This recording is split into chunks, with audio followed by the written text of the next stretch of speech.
Hello again, this is Home Cooked Gabs. We're still in Cape Town. It's still winter, so more comfort food today. Today, we're doing a little something wilder. We're going to make a venison stew.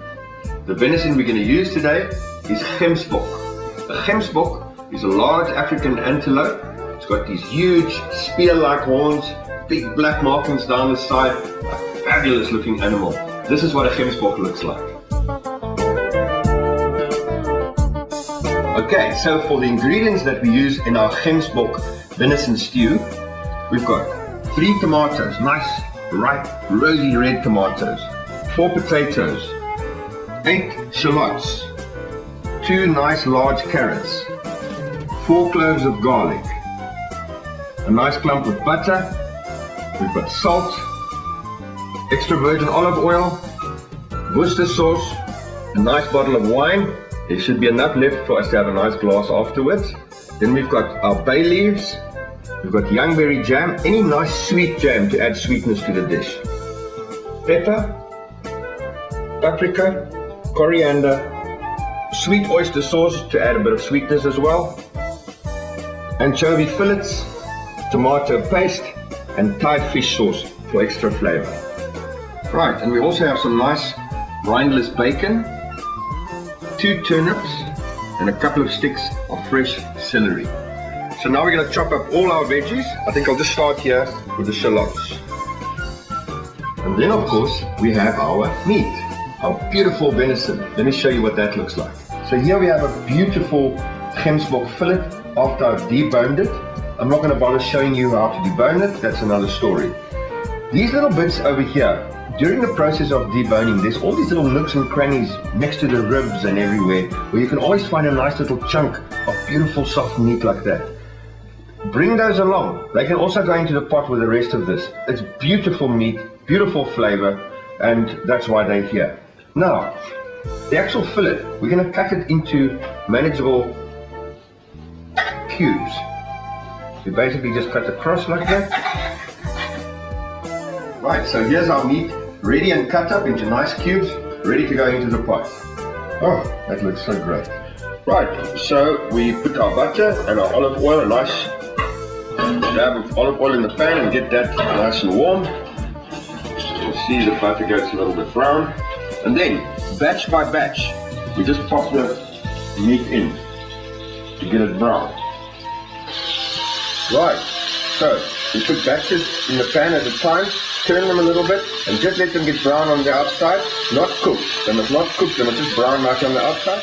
So there, you see it's just nice and brown, still uncooked on the other side. We don't want them to cook. I emphasize, do not cook it, just brown it on the outside. And then we pop them back into a holding pan while we put the next batch in. Right, nice and brown. Right, and we've seasoned the meat with some salt and pepper. Beautifully browned meat, and it's now seasoned. Next thing, we get the pot back on, and we get in our shallots and onion. We've added an onion just for fun. Right, so the onions are nice and brown, almost slightly translucent, and then we pop in our garlic in the middle there. Just let that settle there a little bit, and just now we'll start stirring it into the onion. To make a little hollow into it, and we're going to take some anchovy and pop it in there.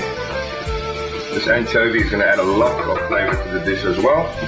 And that's it. Now we're ready to put our liquids in. Now we add about a cup of our red wine. The bones and the other offcuts that came off, I made a stock of it like I showed you. And we're going to now strain that off.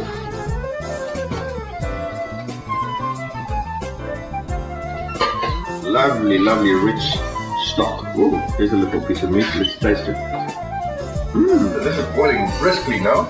We add our chopped veggies. There's our turnips going in. No particular order. Our tomato. And our carrots and celery.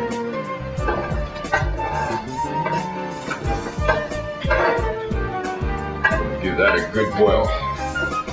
Keep the heat going nicely. As soon as it's boiling strongly, we will add the meat.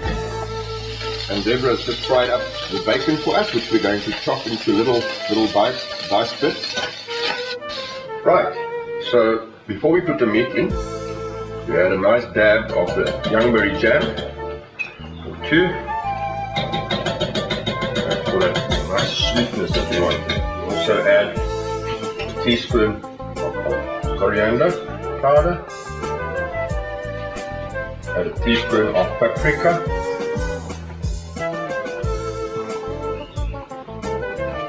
a teaspoon of the sweet oyster sauce, perhaps 2. Lovely sauce that's very, very strong in flavor. A little dash of Worcester sauce, bay leaves, maybe 4 bits. Then we add some of our shredded bacon. Right, and finally, our meat goes in.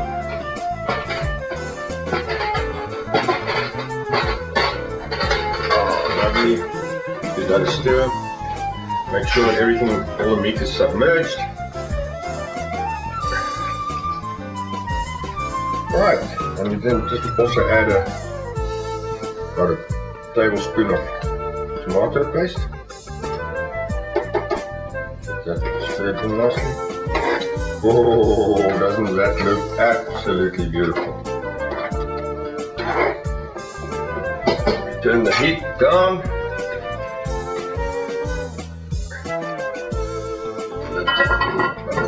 And there we go.